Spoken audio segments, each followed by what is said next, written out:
Fala família, tá começando mais um podcast do Portal Reação. Hoje nós estamos aqui com o querido amigo Gilberto Amaro. Bem-vindo, amigo.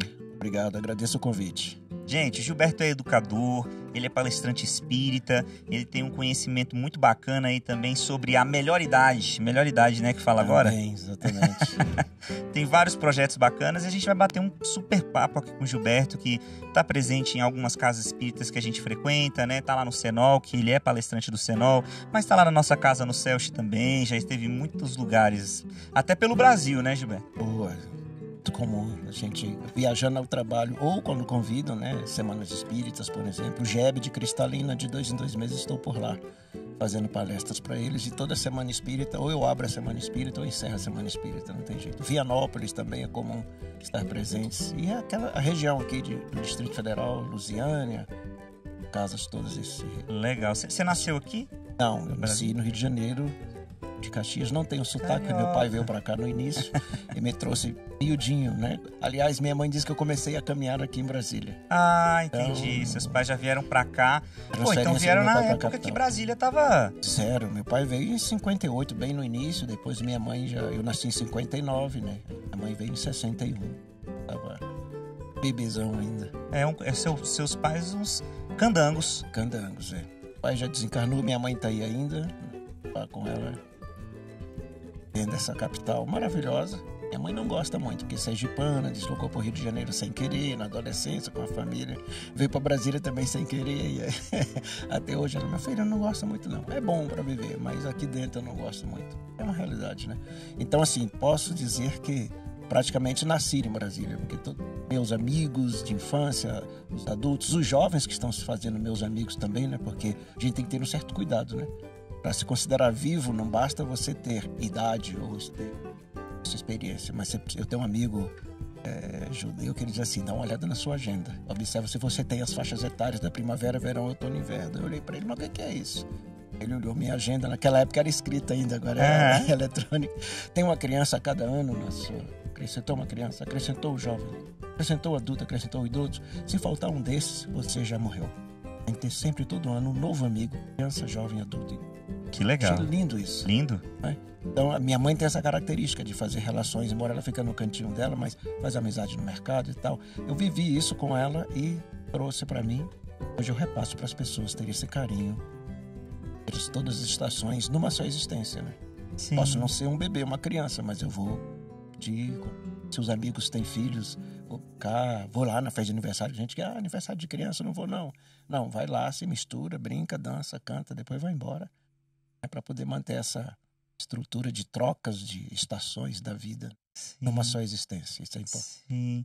E a gente relembra, né? Quem nunca comeu uma comida que lembrou da avó? Sim. A gente volta na infância, volta na adolescência, né? Tudo aparece, né? Verdade. A memória afetiva é o que nos mantém vivos, né? A essência do ser humano, por sermos sentimentos, é a memória afetiva. Um gibi, uma revista, um filme, uma música, uma brincadeira, um doce, né? Um prato. Sempre uma relação com alguém ou com um momento, um local, um acontecimento. Isso que nos mantém joviais, vamos dizer assim, alegres, né? Predispostos a enfrentar as vicissitudes que esse mundo oferece, não como dificuldades, como muita gente pensa, mas são desafios. A realidade é pensar nisso. Sim. Todos os dias somos atletas da imortalidade. Enquanto espíritas, falando da nossa crença, nós somos atletas da imortalidade. Corrida sem obstáculo fica sem graça. O atleta quer dificuldade. Né? É verdade, é verdade. E a gente tem muito essa visão, né, Gilberto, de tipo, até pela uma sociedade materialista, na busca pelo prazer o tempo todo, né? Se acontece qualquer coisa que nos gera qualquer tipo de desconforto, qualquer tipo de desafio, a tendência nossa é achar que a vida tá errada, né? Não, e é um fator de autocastigo. Né?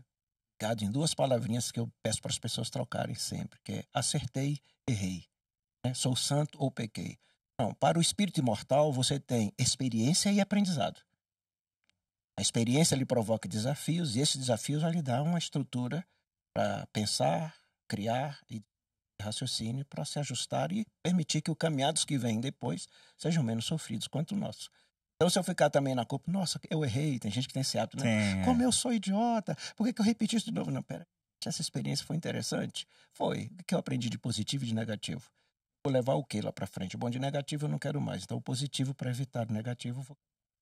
Então, a experiência e aprendizado que é causa e efeito. Sim. Então, saindo da culpa e do medo, eu fico mais leve, eu tenho uma existência mais tranquila, criativa, mais solto, né?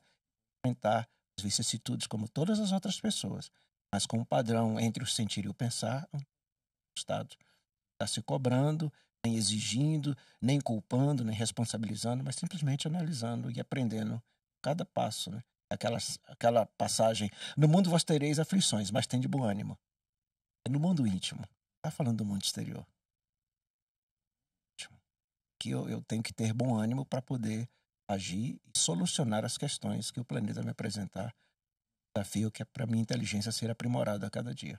E aprender a curtir o caminho, né? Quando a gente faz isso, a gente aprende a curtir o caminho, né, Gilberto? Caminhada que é bonito. Ali não é a chegada é interessante, mas é o percurso que vai fazer o resultado a chegada, que o final não existe, né? Mas da chegada a uma determinada etapa, ela ser prazerosa. E a gente estava até conversando hoje que você falou que está trabalhando em alguns projetos, né, do envelhecimento na UNB, na Universidade de Brasília. 2019, né? Com a pandemia, né?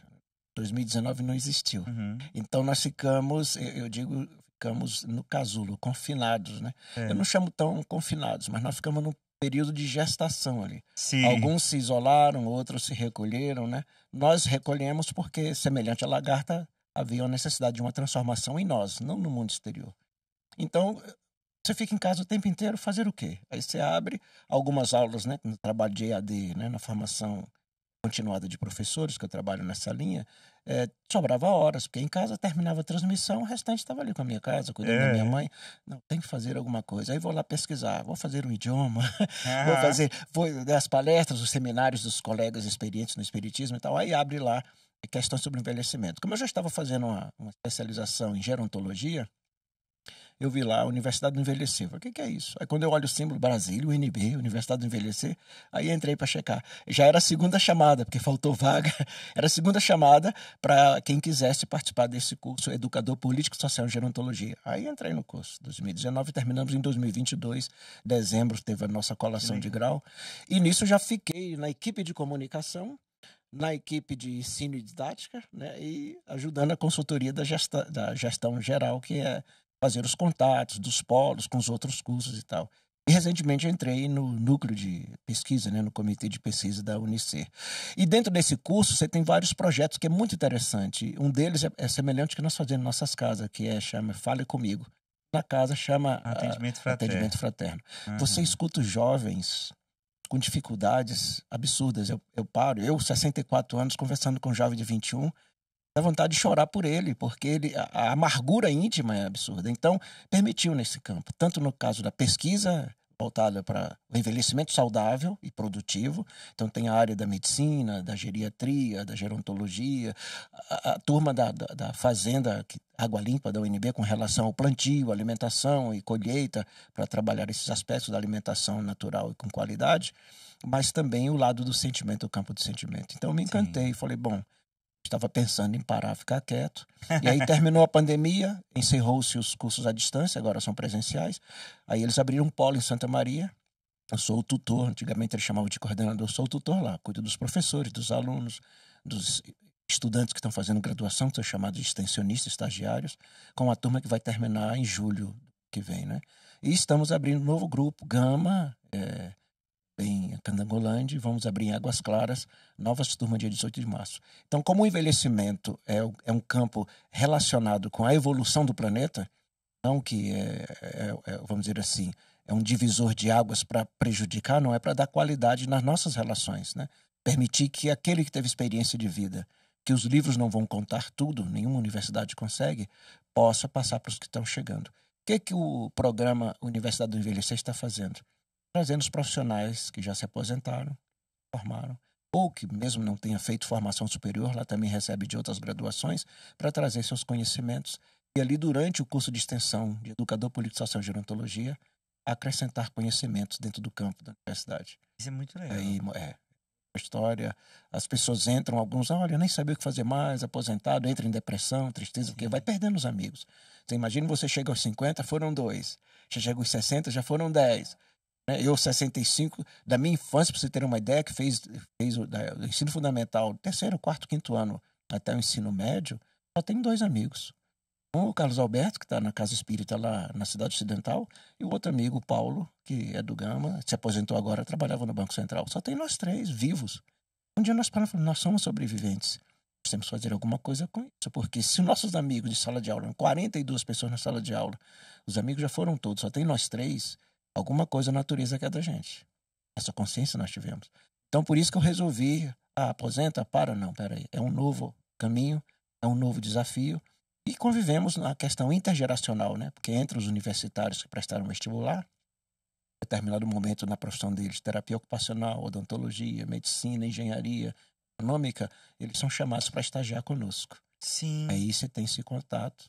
Tem esse intercâmbio, de Você idade. sente, Gilberto, que quanto mais as gerações conseguem se interrelacionar, assim, se relacionar, mais evoluído está o nosso planeta? Porque eu percebo que esse respeito, né, pela criança, né, pelo envelhecimento, né, pelas pessoas mais velhas, esse respeito é um sinal de evolução espiritual do nosso planeta. Maturidade do planeta.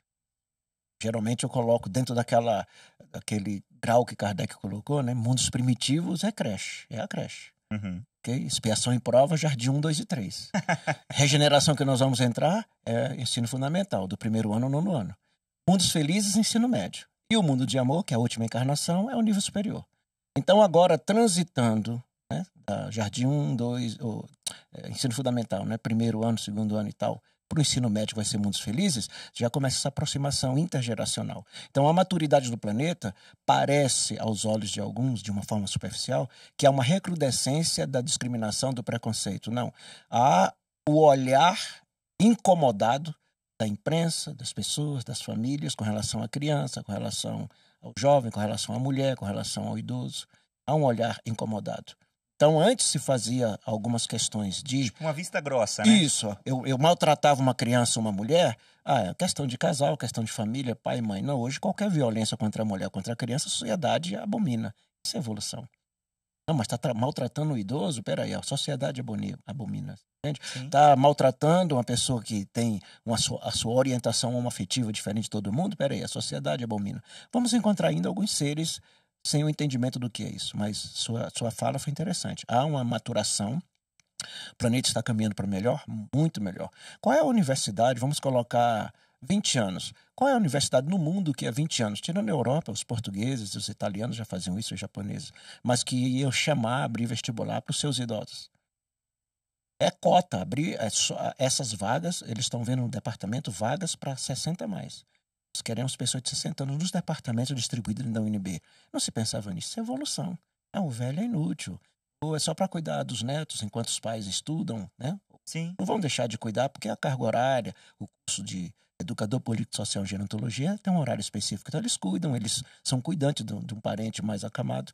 Então você percebe sim uma melhoria substancial no planeta com relação a a sociedade vigilante, que antes era um grupo específico, né? Os direitos humanos, não é isso? A família com os seus. Hoje não, se alguém comprometer um negro, uma mulher, uma criança, um jovem ou idoso na rua, tem alguém olhando e de repente a rede inteira, né?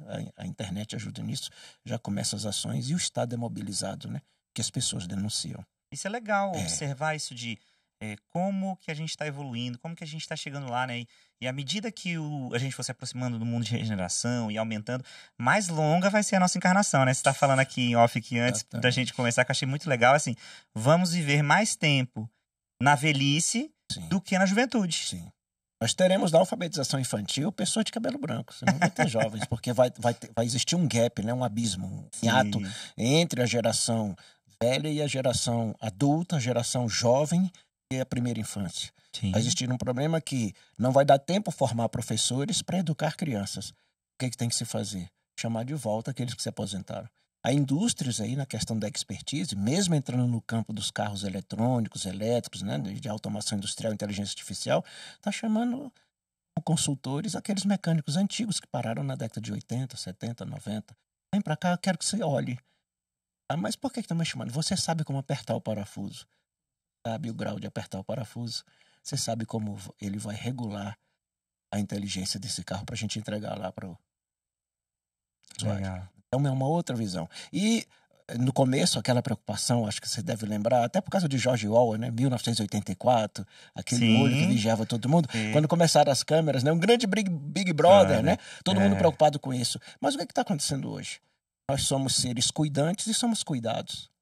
A câmera não tirou a nossa inibição, tanto que as pessoas fazem o que bem entendem, continuam se comportando do mesmo jeito. Sim. Mas, ao mesmo tempo, estamos vigilantes com as famílias, com as crianças, nas ruas, quem caminha, quem mexe com quem.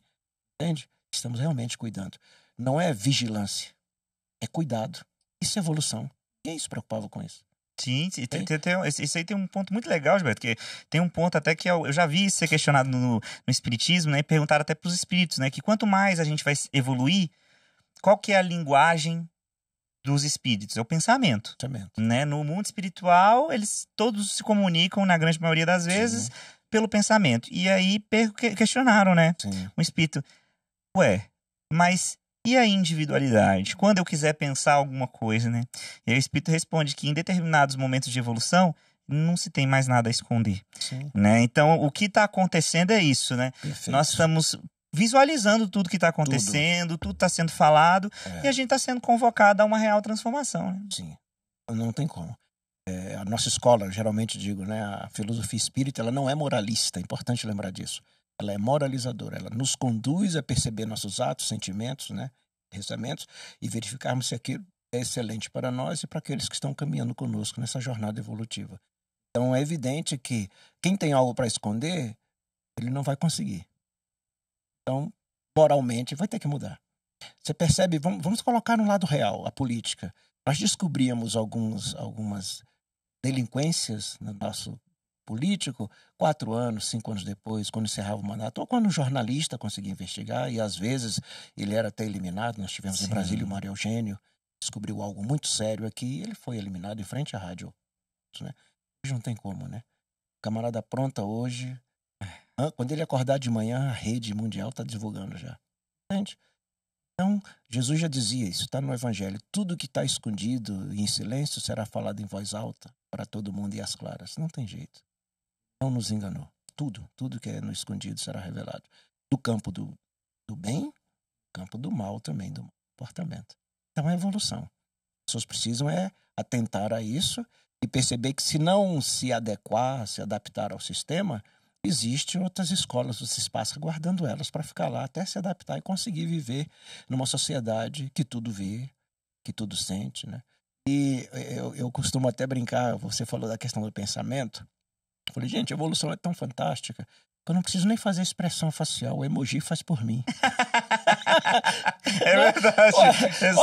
Olha onde nós chegamos. Eu quero passar, eu não preciso falar nada, eu mando um emoji, você já sabe, o Gilberto tá assim. Gilberto, legal, né? Assim, você me perguntou alguma coisa, eu mandei o joinha. Sim. Né? Você mandou o palminho. É verdade, mandei a mãozinha, você falou que tá chegando. A evolução é tão fantástica que você é econômico nas palavras. Você não precisa falar muito. É verdade. Meu pai que dizia, quem fala demais dá bom dia a cavalo. Então a população evoluída não vai dar bom dia a cavalo, não vai levar coice. Porque os símbolos, os signos, né, a maneira de se comunicar já está demonstrando, olha, vê como é que sua face está no ambiente. E o que é belo, por exemplo, você tem alguém lá no Japão, o emoji é o mesmo. É verdade. Agora, o que vai acontecer? Cadê a barreira de língua? Não tem mais. Vai chegar uma hora que desaparece. É verdade. A unidade da espécie humana cai, essas bandeiras, baionetas, cercas, muros. Mesmo que ele continue com o seu idioma, lógico, é o seu ethos, mas vai ter a facilidade de comunicação muito. Que é a fraternidade, né? A fraternidade que o Chico colocava como o futuro, né, da espiritualização de todos, das religiões de todos, que todos conviveriam isso. E a gente vê isso nos livros espíritas, né? No mundo espiritual, todos convivem em harmonia, mesmo que tenham características individuais, né? Às vezes você vê espíritos que se afinizam mais com o catolicismo, que são padres, freiras, hindus, budistas, de todas as religiões, né? Estão convivendo fraternalmente. Quer ver um exemplo lindo de fraternidade? Você vai... Vamos colocar uma realidade agora. Vai para a faixa de Gaza. Ninguém pergunta se um é muçulmano, se Se é judeu, se é cristão, se é espírita ou se é ateu. Tá todo mundo lá levando a garrafinha de água, abrindo sua casa para hospedar aquela pessoa que não conseguiu atravessar para ir para o seu país ainda. Todo mundo trabalhando. Há um terremoto em determinado lugar, todos se mobilizam, não quer saber quem vai levar, se mobiliza e aparece alguém que vai levar e vai atender. Médicos Sem Fronteiras, Advogados Sem Fronteiras, Professores Sem Fronteiras, tem um grupo Pedagogos Sem Fronteiras, tem um grupo Mãos Sem Fronteiras, tem um grupo Fraternidade Sem Fronteiras. As fronteiras vão desaparecer. Evidentemente que as instituições elas vão ter que se adaptar ao longo do tempo. Teve eu não lembro o texto e o ano que saiu, a ONU fez uma pesquisa sobre a FAO na ONU, sobre a distribuição de alimentação e alguns cuidados básicos, né, para o autocuidado dessas pessoas mais carentes. E a ONU descobriu que com o dólar, $1, as fraternidades, as ONGs fraternas, com $1, fazia mais do que a ONU faria com $100. Uau! Isso é assustador. Sim. E aí o especialista diz, por que não fazer parceria com esses grupos e eles dizerem na comunidade do que eles encontram que é necessário e a gente dar a verba, a estrutura, o material, o equipamento que eles necessitam? Porque não é possível. Então, com $1, eles têm que... Isso para chegar ao ponto, não é para fazer a distribuição. Então, por exemplo, para levar um prato de comida, vamos dizer assim, até o Núcleo Bandeirante, nós estamos a alguns metros, alguns quilômetros poucos do Núcleo Bandeirante, 15 minutos, 10 minutos. Eles gastam $100, nós gastamos $1 para levar o prato. Para fazer o prato é que nós gastamos menos ainda. Isso assustou a FAO. Ficou quieto o relatório porque tem que sair o princípio da hegemonia do poder. É necessário cabeças que pensam, sim, mas sem essa visão do poderio. Eu sou mais poderoso porque eu trabalho com pensamento. Você é mais poderoso porque trabalha com comunicação. Eu sou mais poderoso que eu trabalho com educação. Sim. Eu sou mais poderoso que eu projetei o prédio. Não existe isso. Nosso corpo demonstra que não é questão de poder, de aparência, de superioridade. É de unidade, de fraternidade, de compartilhar a vida. Né? E para nós aprendermos, nós já sabemos na nossa escola, vem os flagelos destruidores que tem essa pergunta. Por que eles existem? Para poder reeducar a humanidade, tornar a humanidade melhor. E tá aí. Nós esquecemos ser muçulmanos. O Brasil está cheio de todas as etnias. Todas as agora. etnias, Tá transitando na rua, bom dia, boa tarde, boa noite. Seus restaurantes abriram, outros estão com suas lanchonetes, outros com as suas livrarias, outros trabalhando em outra atividade. Tá cheio. Deixaram de ser brasileiro? Não, estão trabalhando conosco. Basta ele dizer, olha, eu sou árabe, eu sou judeu, eu sou japonês. Você olha pelo rosto, você identifica um pouquinho. Sim. Então, essa é a tendência, como nós estamos falando nisso, da evolução. Para os egoístas, isso incomoda. Querer fechar minhas fronteiras, vou querer proibir a imigração. Mas eles não vão ficar aqui, porque somente os mansos herdarão a terra. A fraternidade tem que ter mansuetude. Para ter mansuetude, é o sentimento controlando o pensamento e o pensamento censurando o sentimento. Que um não pode ser ingênuo, nem o outro pode ser tirânico. E aí a gente vai fazendo os acordos, nos abraçando coletivamente. Né? Sim, e essa é a beleza de acolher a diversidade, né? Você estava falando, poxa, chega num local, por exemplo, num centro espírita, tem uma pessoa trans, já preparar para ser um palestrante, para que todos nós possamos aprender a acolher a diversidade. Exatamente. A gente estava falando, por exemplo, quantos palestrantes negros tem? Sim, pouquíssimos, mulheres negras, ou se a maioria é mulheres, né? Se você observar, hoje algumas aparecem, mas vamos colocar uma realidade de vulto. Congresso Espírita Brasileiro. Olha para a mesa. Se o Brasil, 52% são mulheres, por que a mesa não tem 52% de mulheres? Ainda há necessidade de um olhar para a realidade. Mas se você entrar no CELST, você vai ver que mais de 52% da sua casa são mulheres. Você cuida da mocidade, você olha na mocidade, você percebe o percentil. Evangelização infantil aqui tem uma aproximação, porque as crianças, né, são meio a meio ali, né, meninos e meninas. Mas quando você vai para a idade mais 17, 18, aí você muda tudo. Quando chega a 30, 40, aí que a coisa complica. E 60, 70, os homens sempre vão primeiro, você vê hegemonicamente as mulheres. Você abre um congresso espírita brasileiro, você olha para uma mesa, pode aparecer em alguns dias, se for 5 dias, 3 dias, geralmente sexta, sábado e domingo, vai aparecer um dia que aparece uma preletora feminina. O restante é só masculino. Se aparecer uma mulher, mestre de cerimônia, está servindo a água, está anotando alguns recados para poder passar para alguém. Isso nós precisamos, como nossa escola nos moraliza, é observar esse aspecto e sair da gavetinha e dizer, opa, nós temos que ajudar a regenerar a humanidade. Para isso nós temos que mudar nossas atitudes também, enquanto seres que acreditam na imortalidade e nas existências sucessivas. Porque senão nós não teremos um mundo melhor. Que educação, o jovem está ali me vendo, mas é só o Gilberto que fala. na casa dele, cadê as mulheres que tem lá? Então aquele jovem, mesmo que eu não tenha falado do meu machismo, mas ele vai reproduzir inconscientemente. Porque o machismo não é uma questão de comportamento, mas é uma educação adquirida a longo curso. É uma estrutura, é um estrutural ali na sociedade, né? A gente reproduz sem perceber. Isso aí é exatamente. Com o negro, agora com o trans, sempre. Uma vez na mocidade me questionaram, Gilberto, como é que o espiritismo explica jovens, né? E eu pensei, meu Deus, eu vou falar sobre transexualidade, mulheres trans, né? Homossexualidade, homoafetividade e tal. E aí eu tô em casa olhando e aparece assim na frente umas imagens Eu estava assistindo um canal de biologia, aparece lá o bicho-pau, o louva-a-Deus. Aí eu olhei para aquele e falei, achei. Aí peguei o bicho-pau e cortei os pedaços assim da imagem, né, a foto, fui cortando e fui montando a apresentação, o PowerPoint. E aí peguei o louva-a-Deus e fui cortando. Eu cheguei lá e falei, gente, bom, vamos conversar sobre sexualidade humana. O que é isso aqui? Uma maniva. Aí o outro, o que é maniva? Minha avó disse que é aquele pedaço de plantar mandioca. Aí eu mantei mais um pouquinho. Não, isso aí deve ser o galho de alguma árvore, não. Aí apareceu a cerda, as serrinhas da pata dele. Aí aquilo ali deve ser uma barata. Aquilo é uma barata. Aí eu mostro o bicho todo. Nossa, é o bicho-pau, não sei o quê. Aí fui pro louva-a-Deus. É uma folha. Folha de quê?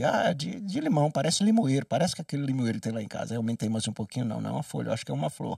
Aí eu aumentei, apareceu a parte do olho, né? É alguma fruta, alguma coisa assim, apareceu o louva-a-Deus. É o louva-a-Deus, falei, os dois são animais. E aí? Da espécie, bichos são? Eles brigam entre si, não? Vocês têm algum preconceito com o louva-a-Deus ou com o bicho-pau? Não, claro que não. Por que vai ter com o humano ser da nossa espécie? Acabou a conversa. Então precisamos ter esse olhar leve das coisas. A função, ela não é a mudança não é automática. E um jovem me desafiou, isso já foi na Igreja Católica, eu vou também, os padres me chamam, olha, fala sobre sexualidade, espiritualidade, mas não fala sobre reencarnação. Mas não tem jeito, quando chega no final, o jovem diz assim, vem cá, como é que fica essa transição, já que vocês dizem que o espírito não tem sexo? Eu falei, não tem como nós entendemos. Isso. Lá na frente, tem uma vírgula depois. Não é que não tem. Não tem como nós entendemos, não é uma característica morfológica. Mas aí o jovem faz a pergunta, e como é que fica? Eu estou aqui, eu sou homem e tal. Eu falei, olha, a natureza não dá saltos, vou falar de mim. Eu devo estar já renascendo várias encarnações masculinas. Com certeza, na próxima encarnação, serei homossexual. Mas por quê? Aí alguns chamam de tio, outros me chamam de Gil. Por que, Gil? Eu falei, gente, eu não vou conseguir estar dentro de um corpo feminino e olhar que maravilha. Estou menstruado, esse mês é uma beleza. Eu não vou conseguir isso. Eu vou mandar arrancar tudo que tem aqui e tal. Aí eles entenderam, o padre ficou me olhando assim. Aí eu abri a questão e falei, tá aqui, a natureza não dá saltos. Se os irmãos do outro lado nos avisaram isso, e há essa transição constante, eu vi na experiência masculina, no corpo masculino ou feminino, com certeza vai ter uma encarnação que eu terei dificuldade de ser feminino, como algumas das moças que estão aqui terão dificuldade de ser masculino. Isso é natural. Isso é lei da natureza. Para aprendermos como é que se dá e aí um dia nos libertarmos dessas gavetas que nós criamos e seguirmos em paz, aí mudando a nossa sexualidade para a fraternidade de um amor incondicional desinteressado. Sexualidade do espírito imortal se dá em outra forma, por isso que eles respondem. Existe, mas não como vós entendeis, né? Uma estrutura morfológica, reprodutiva. Aí, quando termina o padre, você me deixou não me rascar. Cara, agora eu tô... Dá um jeito aí. Não é? Você chama o espírita para ir no local, para conversar com jovens, você convive com eles, sabem? Você também é jovem, sua cabeça mexe alguma coisa, você escuta uma questão, as pessoas deixam passar, não? Você fica com ela ali igual neon, né? Aí você espera um momento para soltar. Tem que saber trabalhar com eles. E não pode ter esses tabus, a gente tem que falar, tem que conversar, tem que saber acolher, porque senão a gente perde o jovem. Por isso que há um esvaziamento do jovem na casa espírita, porque tem muitos tabus, tem muitas coisas que não pode falar. E o jovem, e eu percebo que essa dificuldade de lidar com a diversidade é uma coisa... essa geração nova, ela já está mais acostumada. Isso, mas vou trazer para a minha geração. Por que que hoje a maioria das nossas casas tem uma certa dificuldade? Qual é a geração que ainda está coordenando os trabalhos? É uma geração que viveu 50, 60, tem gente até entre 45, né? Sim. Nasceu em 45, 55, 65. Essa geração viveu num período bastante complicado, politicamente, num processo de exceção. Okay? No grupo familiar, aquele modelo vitoriano da Europa, né? O homem é o sustentador e a mulher é a dama do lar, então ela não sai para a rua, tem que ser protegida, guardada ali. Isso ainda fica dentro do indivíduo. Entende? Então tem aquele pai que diz assim, se você se alimenta do meu feijão, Se você não ganha o seu pão, então tem que aguentar o peso da minha mão. A nossa escola ensina diferente, né? Conversar. O que é conversar? Fazer verso com alguém. Se eu hoje não fazer verso com o idoso, com a mulher, com a criança, com o adolescente, eu vou perdê-los, sim. Porque eu estou fugindo da lei de amor. Então há muitos resquícios da maneira que eu fui educado. Na realidade, eu quero usar uma palavra aqui que o Alírio já usou em outras palestras dele em seminário. Nós precisamos espiritizar nossos atos, pensamentos e sentimentos. Na hora que o jovem perguntar, saber exatamente o que ele está perguntando, sair dos meus preconceitos de opinião e entrar com argumento. Por que eu não tenho argumento? Aí vem um fator importante que a nossa escola nos cobra: leitura. Preciso ler tudo. Lembra o que Kardec pedia? Gente, como é que é a biblioteca de uma sociedade espírita? Tenho todos os livros de todas as áreas da ciência. Todos os livros de todas as áreas da filosofia. Tenho todo o livro de todas as religiões. Tenho todas as publicações contrárias ao espiritismo. Tenho todas as publicações favoráveis ao espiritismo. Por último, ele diz o quê? E aí eu tenho um cantinho com as obras espíritas. Eu não preciso ter uma biblioteca vasta, mas você sabe, no CELTES você tem alguém formado em física, deve ter alguém formado em psicologia, odontologia, medicina, engenharia. Tem. Chama essas pessoas, eu, dirigente, e vou sentar com elas. Gente, do campo do seu saber. Essa questão aqui, como é que vocês trabalham? O filósofo, o físico, o químico vai trazer e você vai ter um conteúdo belíssimo para uma cidade ficar lá dentro. É verdade. Você traz um maestro para... Que músicas falam sobre esse assunto? Meu amigo, acabou. Mas você tem? Não, porque tem que ser do meu jeito. O pão sou eu que estou dando, ou seja, eu sou o dirigente. Eu falo para muito dirigente. Gilberto, por que a casa está esvaziando? Porque você não está ouvindo a comunidade, não está conversando com ela. Conversar é fazer verso. Fazer verso não tem imposição. Fazer verso não é doutrinação. Fazer verso é educação. Ele faz uma rima, eu faço a outra. Faz uma estrofe, eu faço a outra. No final, a gente tem um poema montado. Se não for assim, vai fechar. Já está acontecendo. Eu viajo para outros estados, Goiás, Minas, Bahia, que eu vou trabalhar muito assim. As casas dizem, estamos perdendo o jovem. Eu falei, vai fechar, porque essa turma aí vai desencarnar. Se vocês não conseguirem trazer evangelização infantil, a mocidade para dentro, já pode começar a fazer transição da casa, vende o prédio, que é melhor, menos vergonhoso, migra para uma outra casa maior e fica lá. Ou então vocês revejam a forma de trabalhar a educação, de espiritizar jovens e os filhos dos espíritas, né? Porque o que é mais comprometedor? Como que o filho do espírita não é espiritizado? Porque ele não assimilou o espiritismo. Os espíritas que ficam um pouco chateados quando eu falo assim, o espiritismo hoje, o espiritismo como ele foi elaborado e foi solicitado pelos irmãos do plano maior, ele é o grande desconhecido do movimento espírita. Vamos falar de quê? Da questão de gênero. Quantas mulheres abrem congresso espírita brasileiro? Abrem seminário espírita brasileiro. Mas você vai para as casas, no trabalho mediúnico, na evangelização, atendimento às mãezinhas grávidas, lá na sopa, lotado de mulheres. Vai chegar numa casa, você tem 2 médiuns de gênero masculino, 30 médios femininos. É verdade. Mas por que elas não estão lá em cima? O que está acontecendo? É esse processo de se romper essa corrente enferrujada de costumes vitorianos, antigos e é verdade. Supremacia macho, supremacia branca, supremacia de gênero, de masculino, feminino. Não, são seres humanos, são pessoas. Essas pessoas produzem, essas pessoas amam, elas pensam e elas sentem, sim. Peças são, então elas têm algo para contribuir.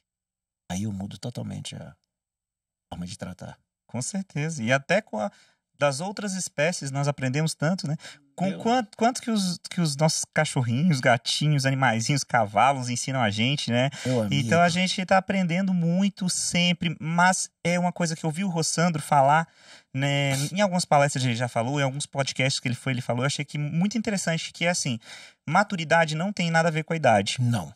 Tem a ver com uma disposição de aprender. Encontrar homens de 70 anos com comportamento de criança de 7 anos. Isso é sério. Lá no nosso programa, nós percebemos isso, tanto que nós estamos mobilizando psicólogos, psiquiatras, para adequar o indivíduo para ele conseguir viver no meio dos outros velhos, porque ele não suporta os colegas, porque ele quer que seja do jeito dele, faz birra. Então, isso que você falou é real. E nós, na pesquisa, vivenciamos isso. Inclusive, vamos escrever sobre essas questões. O que é maturidade? Maturidade é sensibilidade, que a criança, muitas delas já estão trazendo, principalmente por seres espíritos mais antigos do que nós. Eles estão aqui para a transição planetária, então tem uma capacidade cognitiva de entendimento das coisas muito rápida. Tem professores que dizem assim, poxa, mas eles conseguem assoviar chupacano? Sim. eles são digitais, nós somos analógicos. Não tem. Nossa geração ainda tem gaveta para abrir e para fechar. Eles estão aqui 5, 6 coisas ao mesmo tempo. Não se preocupe se vai dar hiperatividade, se vai ter disfunção.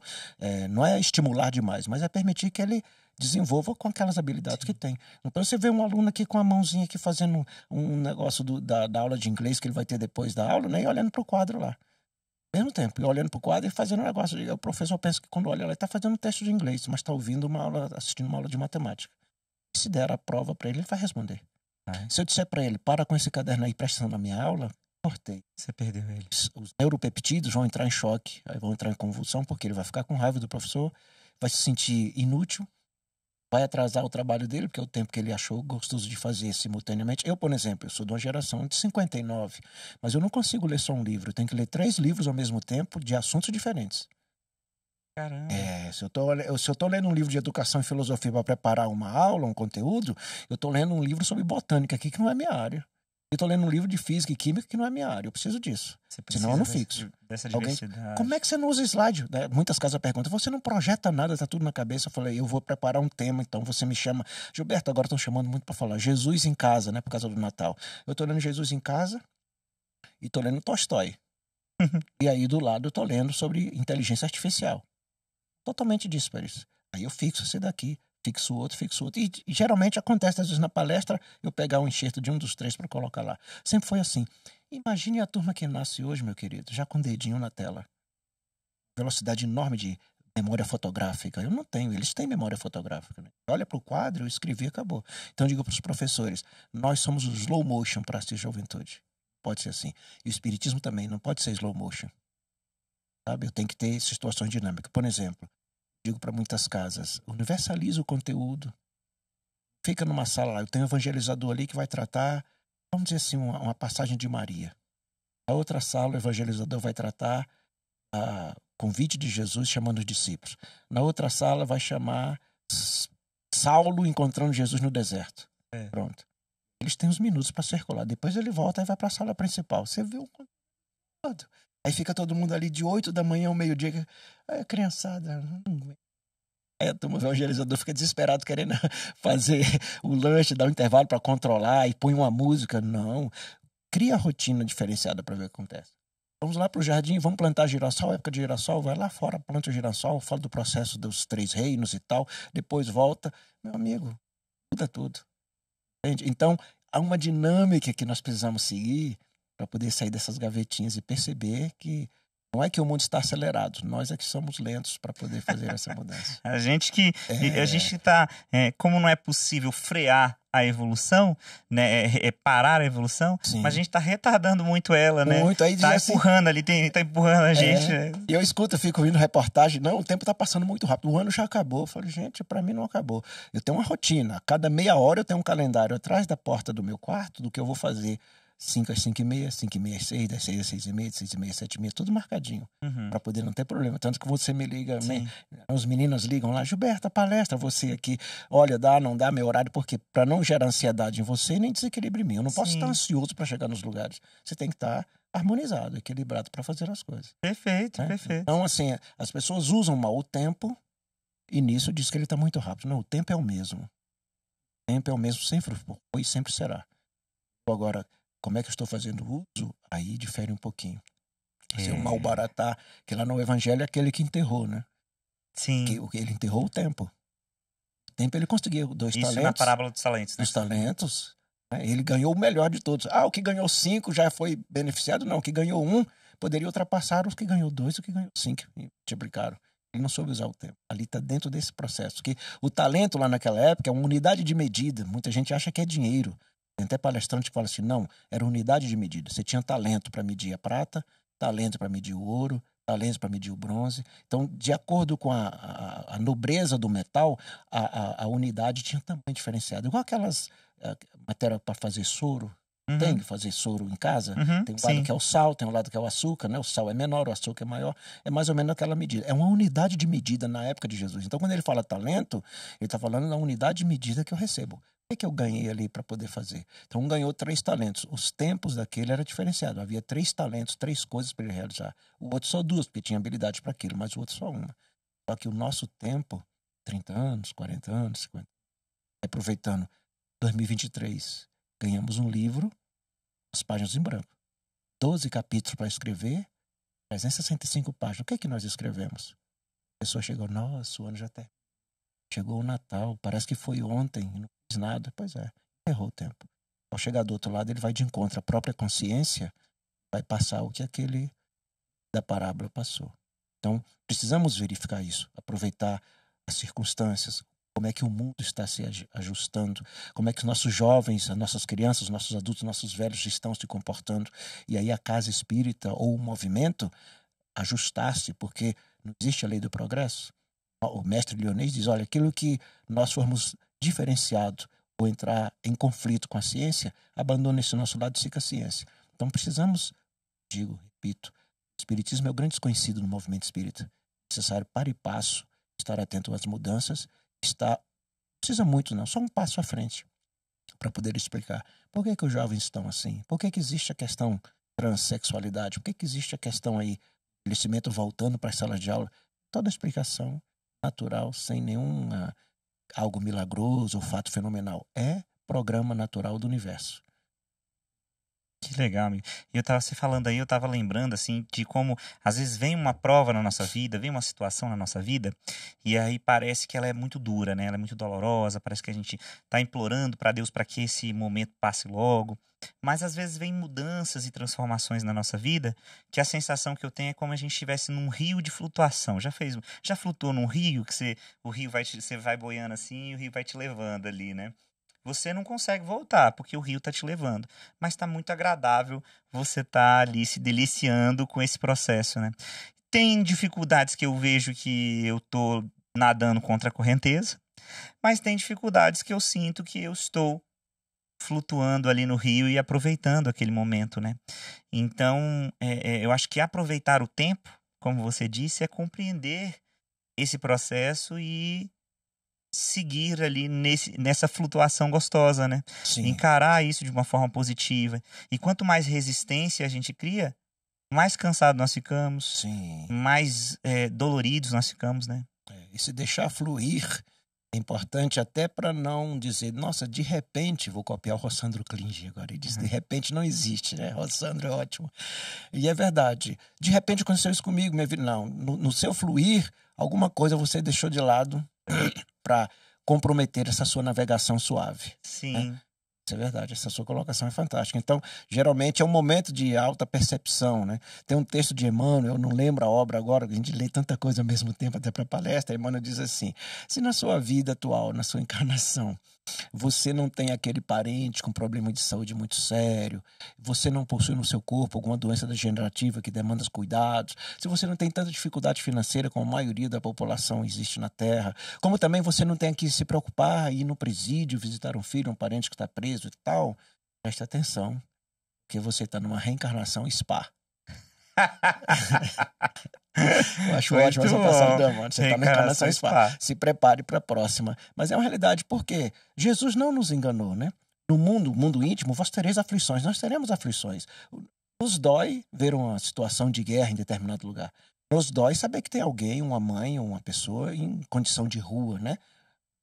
Não é isso? Saber que uma mãe está em desespero hoje que seu filho químico sumiu de casa. Nós sentimos isso, não conseguimos resolver essa circunstância. Então, no mundo íntimo, nós ficamos ali vibrando, prece, oração, para que mãos operosas possam ajudar aquela mãe, possam ajudar aquele filho, que ele possa acordar, mas é a experiência daquela mãe e daquele filho também. Mas se eu fico alheio à realidade do planeta que eu me encontro, eu tenho que ter cuidado nesse meu fluir, como diz Emmanuel, porque a encarnação é repouso. Se é repouso, qual é o meu papel? Auxiliar os outros que estão em dificuldade. Auxiliar os outros. Sempre. Aí você vê esses profissionais, né, que filhas famosas, história de uma pessoa que tem uma clínica aqui em Brasília, o filho dele terminou medicina, fez especialização numa área, chegou em casa, pegou a mochila, colocou no ombro, 2 cuecas, algumas meias. Você está indo para onde? Entrei nos Médicos Sem Fronteiras. 15 dias depois, manda uma foto, canhão de um lado, um canhão do outro, um lençol, ele lá com uma moça, uma criança, um jovem, não deu para entender. E arrumando uma perna que uma mina tinha explodido e estourado a perna. Pai, tô aqui. O pai queria que ele fosse para a clínica fazer cirurgia plástica. Foi lá para os Médicos Sem Fronteiras, dormir numa cama de campanha, 2 canhões vigiando onde ele estava fazendo a cirurgia. Lençol descia pelo cano dos canhões para atender. O que essa pessoa é? Isso é transição planetária. Ele poderia ficar flutuando na boa. Meu pai é rico, meu pai tem clínica. Vou assumir, vou trabalhar. Com o tempo, meu pai vai ficar velho. Vou assumir a gestão das clínicas, da rede de clínica do meu pai. O empresário falou comigo com lágrima nos olhos. E aí, nada é por acaso, né? Ele veio desabafar, terminei a palestra na empresa dele. Aí, falei com ele, falei, olha, existe uma coisa muito importante. São os acordos que os filhos fazem com o Criador. Qual é a sua religião? Eu sou evangélico. Ah, que maravilha. Então, você acredita que Deus nos cria, sim. Então, o compromisso é entre seu filho e Deus, não contigo. Pense nisso. Não assuma o lugar de Deus. É um problema entre os dois. Seu filho não quer assumir a clínica, não quer. E se acomodou. Tempos depois eu encontrei, né, em outro evento. E aí, tudo bem? Nossa, eu tô feliz, acompanhando a página dele, tudo bem. Teve um lugar de guerra lá, destruíram o espaço que ele estava, eu fiquei preocupado, mas ele tá bem. Então, que bom que você está no pensamento. Então, as nossas escolhas nesse processo evolutivo, nesse saber fluir, é olhar, inclusive, os obstáculos, os desafios, como elemento de transposição com o nosso caiaque, a nossa prancha de windsurf, sei lá, o que for que a gente for usar, o skate, né? Saber fazer naqueles trajetos as nossas peripécias para transformar aquilo na belezura da vida e não em lamentações, né? Nós não estamos no mundo para lamentar. Que muitos confundem os espíritas, né? Ah, vocês defendem o autoflagelo, o sofrimento, a dor. Não, nós não defendemos. Nós explicamos para que ela existe, não por que ela existe. Sabendo do para quê, nós somos seres inteligentes da criação. Eu vou transformar aquela condição para melhor. Sim.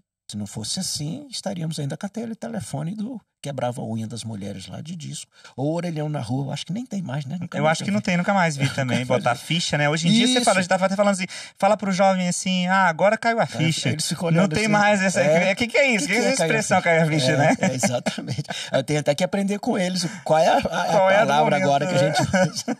Não, então tem pessoas que querem viver assim. Não, gente. Nós tivemos dificuldade, saiu do orelhão. Saímos da caverna e chegamos aqui. Sim. Paramos de caminhar, né? A diáspora africana, principalmente, foram caminhando por continentes, esperando o mar baixar, né? Alguma situação. Hoje você entra numa aeronave e se desloca para tudo quanto é canto em poucas horas, né?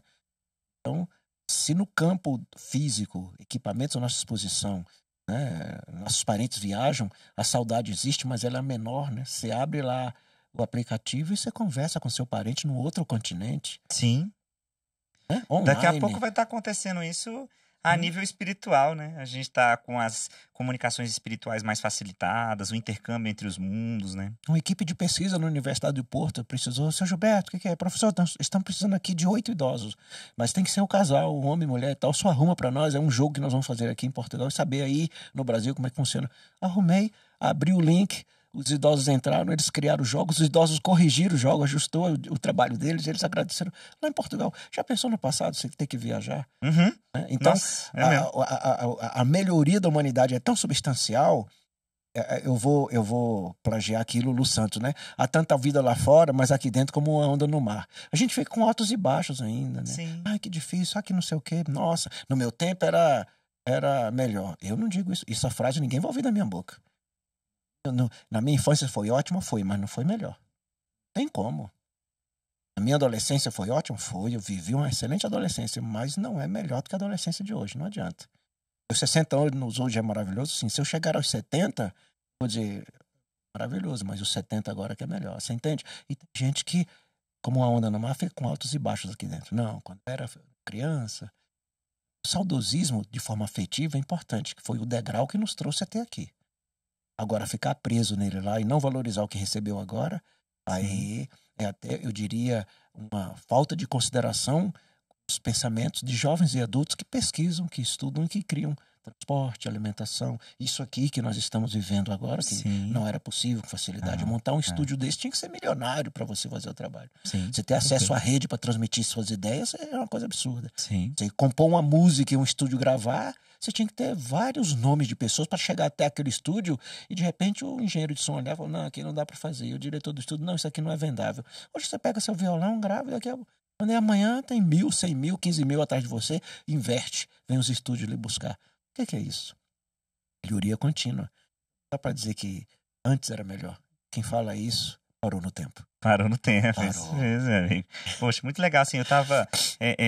conheci a história de uma moça que se chama Laila, ela teve AVC, né? E aí ela falou assim que paralisou, né? Ficou com metade do lado esquerdo paralisado, né? No momento até de gravidez dela e tudo. Foi um processo super complexo para ela e hoje ela tá bem, tá tranquila. E ela me falou uma coisa bem legal que eu achei muito bacana.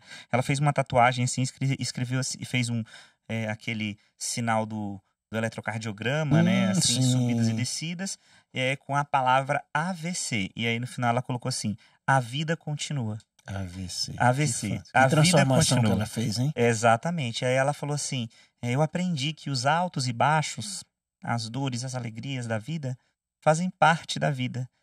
Mas quando o eletro está sem movimentação, é Não há porque a vida. vida acabou. Então, aprender a lidar com a vida é importante. E ela ressignificou isso. Eu achei muito Sim, bonito. sim. Eu achei muito significativo isso, né? Aí eu volto para a beleza filosófica da nossa escola. O que seremos no futuro? Né? Alguns dizem anjos, né? Seremos espíritos que vamos cuidar de pessoas que estão no planeta. Como é que eu vou entender a dor dele? Entendeu? Por que nós entendemos isso? Ou seja, o meu AVC, a maneira que eu ressignifiquei, quando o meu tutelado, que todo mundo tem um anjo guardião, os católicos falam isso, os evangélicos, Sim, nós também temos claro. espírito protetor. Quando esse espírito protetor vai se lembrar do AVC que ele passou, vai me emitir mensagens para mim que estou com AVC lá embaixo, para que eu possa ressignificar, eu possa aliviar meu sentimento e pensamento. As pessoas não entendem esse processo. Por que do infortúnio? Né? Por que não se tem essa tranquilidade sempre? Não, gente, nós estamos num processo de aprendizado. A creche, que é primitivo, jardim 1, 2 e 3, substituição em prova, ensino fundamental, primeiro, nono ano, que vai ser regeneração. Nós estamos passando por escolas. Isso vai modelando, né, o ser no campo do sentir e do pensar, porque mais tarde nós vamos cuidar de conglomerado de pessoas. Se o mestre, há 2023 anos, disse assim: coisas maiores do que eu vos farão também. Jesus não mente. Você crê em Jesus, Sim, né? Ele sim. não mente. Coisas maiores do que eu vos farão também. Aí você para e fala: caramba, o cara é o governador do planeta. E ele lança um desafio, né? Eis que eu vou preparar um lugar, quando ele estiver aparelhado, eu retornarei para que cada um de vós esteja comigo onde eu estiver. Rapaz, esse camarada vai governar uma galáxia. Se ele vai governar uma galáxia, qual é o planeta que ele vai mandar eu cuidar? Quantos habitantes terão esse planeta? Você entende isso? Então, é necessário... Eu estou pegando o particular. Ela ressignificou o AVC nela. Foi. Para conseguir ressignificar em alguém, também em multidões. O que eu faço comigo, consigo aprimorar vários. Então, por isso que muita gente não entende o desafio e a percepção espírita da importância, não do sofrer como dor, mas da aprendizagem para melhorar o raciocínio e criar soluções para que a vida torne-se melhor. Se nossos ancestrais não tivessem passado por dores, não existiria o conforto que nós temos hoje. Esse é o princípio do sofrer deles e da dor que eles tiveram. Nos trouxe até aqui. O Espiritismo ensina dessa forma. Se eu não tiver isso, voltando para a moça do AVC, como é que ela estaria? Ah, eu sou inútil. Né? Ah, eu estou dando trabalho. Um parente tem que me levar para tal lugar. Uhum. Né? Tem que levantar minha cadeira. Os acessos aqui são difíceis e aí alguém tem que me ajudar. Não, ela ressignificou. A vida continua. Continua. Mesmo aqui agora, se houver um acidente, somos seres sentimentais, sim. Tem todo um planejamento, Claro. Vou ficar abalado, mas se eu tiver a consciência de que a vida realmente continua, dá um novo sentido para ela. A Globo está com um rapaz, né, usuário de cadeira, que sofreu um acidente, era um atleta, Sim. e ele fez um programa lá no Limite, acompanhando o pessoal de barco e tal. Ele falou: gente, eu não imaginava assim que eu tive um acidente, quis parar e agora eu estou aqui no meio do mato, remando com esse povo, no deserto e passando por dificuldade. Ressignificou. Então, assim, nós não somos o corpo, né? As pessoas têm que entender isso. Nós não somos o objeto, a coisa, a casa, o carro. Nós somos seres inteligentes da criação. Nós podemos transformar tudo. E a qualidade que Jesus falou. Coisas maiores do que eu, todos vós têm condições de fazer também. Todo mundo tem. Pô, meu irmão, que maravilha estar conversando com você. Você viu, pô? Eu que Foi agradeço bom a demais. oportunidade. Volta mais vezes. Vamos. Eu quero ano que vem aí que você esteja conversando muito com a gente, outros temas. Nem falamos ainda da sua história. Quer dizer, tem aí no Não Portal precisa. Reação, para quem não sabe, tem a história do Gilberto aqui no Portal Reação. Tem. Vou deixar aqui na descrição. Você acessa, você vê aí a história do Gilberto. Botar os outros vídeos também que você comentou como especialista, né? Do tá Levi, Isso, que a é questão da experiência de quase morte, História né? Quase morte. Aquilo ali deu uma audiência. Você acredita? Eu viajo, banca do Sebrasp, que eu faço avaliação pelo Sebrasp e tal. E viajo, eu tô pegando um avião de Manaus para Parintins. Aí, como é pequeno, né? São poucos passageiros. Nesse voo tinha 4. Os 2 pilotos, o piloto com o piloto, eu e um passageiro. Aí eu sentei, o passageiro sentou e ele olhava para mim. Daqui a pouco ele esperou um momento, aí taxiou, parou, ele teve acesso à internet. Aí olhou para mim. É você, né? Aí eu falei, meu Deus, Portal Reação, EQM. Ele falou, eu usei isso aqui numa aula. Ele era professor. Olha só. Ele usou numa aula aquela. Ele falou, foi uma das melhores entrevistas que ele teve no campo da ciência e no campo da fé, Sim. que ele pôde juntar e conversar com os alunos. Porque a gente põe um pezinho lá, né, mano? Mas ele era para a área da tanatologia, né? Mas tinha que ter o trabalho de preparação das pessoas que no hospital iria conversar com as famílias. O que ele usou? Minha palestra. Pessoal, aí ali tem muito, né? Passou de 8 mil, sei lá, 5 mil visualizações. Deixa eu ver aqui agora. Ó. Aí eu fui olhar, falei, essa pessoa me conhece e tal. Falei, gente. Então quando eu chego nos lugares que ficam me olhando, eu falei, ih, Portal Reação tá me comprometendo. Estão me vendendo te entregamos. É, quer ver, ó? Eu vou ver aqui agora. EQM. Eu acho que foi muitas visualizações, ó. Tem 2 episódios, né? O do Levi, 578 mil visualizações. Meio milhão. Eu assustei quando eu vi isso. Quando ele me mostrou que eu olhei, peraí, que eu achei que era 581. Falou, não, é meio milhão. Eu te vi aqui, obrigado. Você me ajudou a dar uma aula de tanatologia pro pessoal que vai conversar com a família na porta do hospital. Uau. Aí eu voltei para me ouvir. O que eu falei? Né? Porque era um médico conversando. A responsabilidade pesou, né, Gilberto? Você falou, meu Deus. Porque é uma escola espírita, uma escola religiosa, filosófica religiosa, mas era um homem da ciência e disse, isso aqui me ajudou a preparar minhas alunas para confortar famílias ao dar o recado na porta do hospital. Aí você chora, né? Claro. Você fala, fui útil para alguma coisa. Aí você volta para Jesus, né? Aquele que dá um simples copo de água a esses pequeninos tem galardão à minha direita no reino de meu Pai, ou seja, no plano espiritual. É isso, não é o fato de eu estar num lugar circunscrito de uma igreja, um centro espírita, num ambiente, né, no meu terreiro de umbanda, de candomblé, na mesquita, não. É o que eu faço na sociedade. Eu estou nos meus espaços fazendo aquela chamada transferência de energia de um carro para outro, né? Hoje, com a modernidade, eu vim com carregador de bateria que do tamanho de um pendrive, né? Do cartão de memória. Hoje tem. O que é isso, meu amigo? O carro dele é elétrico? Não, se a bateria caiu, eu recarrego com isso aqui. Eu falei, você tá de brincadeira. No passado, não, você vinha com o seu carro, faz a chupeta, aqueles cabos, né? Então, nesse caso, eu vou na igreja, eu vou no centro espírita, eu vou no terreiro de umbanda, candomblé, na mesquita, na sinagoga, eu vou recarregar as baterias. Aquilo ali é só o início. Eu saí dali, a sociedade tem que ter uma resposta. Então, esse médico, Parintins, Manaus para Parintins, um voo inusitado, 2 passageiros, piloto e copiloto. Cara. A pessoa sentar, olhar para o meu rosto, olhar de novo. Com licença, o senhor é esse aqui mesmo, né? Eu falei, o Portal Reação, isso aqui. Aquilo mexeu, eu me emocionei. Eu cheguei lá na escola, na faculdade, para poder fazer a banca. O pessoal olhou para mim e falou, não, você tá teve até um podcast comigo lá. O que você tá emocionado? Eu falei, rapaz, aconteceu um negócio no voo. Aí contei pro rapaz que me entrevistar. Professor, que fantástico. Eu falei, rapaz, o mundo é pequeno. Eu saí de Brasília, uma equipe de comunicação de um determinado local, com que um médico, ele era de São Paulo, mas ele sempre viajava para Manaus para questão de encontro de bancas de medicina de formação. Devido trabalhar em 2 lugares, uma informação que vocês montaram aqui comigo. Muito legal. Comprometimento gigantesco. Então, o que a gente fala, né, que sai, tem que ter um conteúdo realmente que transforme. Como diz Paulo, né, que sai da nossa boca a palavra que seja de edificação sempre, né? A nossa escola nos garante isso. O Espiritismo nos dá essa possibilidade de edificar vidas sempre. Sem esquecer, provocar pensamentos, né? Despertar consciências. Porque se as pessoas ficarem com o que o Gilberto falou, ali não dá certo, né? Copiou o que eu aprendi. O que eu aprendi só serve para mim. O que você aprendeu vai servir para você. Mas é evidente que nós 2 podemos pegar o nosso aprendizado e compartilhar. Sim. Como é a natureza. Pra gente poder construir. Né? Ser degrau para que o outro faça um degrau. E aí a gente tem um edifício montado com qualidade e a vida como disse a moça do AVC, a vida continua. E a vida continua. Maravilha, meu irmão. É Volte isso. sempre. Obrigado. Foi uma honra grande, muito grande Pra mim mesmo. também. Vai ser o primeiro de muitos. E você que acompanhou, gratidão por ter escutado. Nós estamos no YouTube, estamos no Spotify, Google Podcast. Você pode se inscrever aqui no nosso canal, mandar para quem você quiser esse vídeo. E você que também faz os cortes do Portal Reação, dos podcasts do Portal Reação, fique à vontade, pode recortar aí os vídeos e compartilhar nas suas páginas. A única coisa que a gente pede é que só coloque o crédito, porque as pessoas possam vir até o vídeo de vocês, conhecer também o Portal Reação. E para nós é uma honra. Estamos juntos e até a próxima sexta-feira aqui no Portal Reação.